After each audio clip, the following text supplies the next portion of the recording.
ये शोला न दब जाए, ये आग न सो जाए, फिर सामने मंजिल है ऐसा न हो खो जाए। है वक्त यही यारो, जो होना है वो हो जाए, हर जाबिर व ज़ालिम का करते ही चलो सरख़म। कश्मीर की वादी में लहरा के रहो परचम,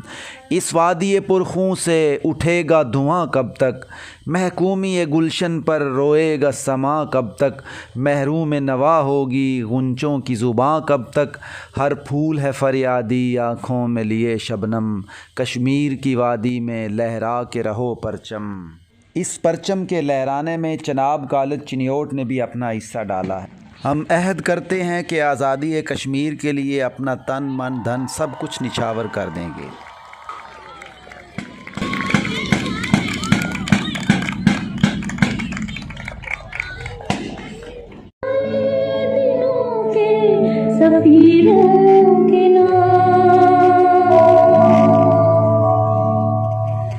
कत्लगाहों से चुनकर हमारे अलम और निकलेंगे उस शाह के काफिले,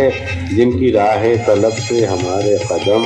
मुख्तसर कर चले दर्द के फासले, जिनकी राह तलब से हमारे कदम मुख्तसर कर चले दर्द के फासले और कर चले, जिनकी खातिर जहांगीर हम जान गंवा कर करी दिलबरी का हम देखे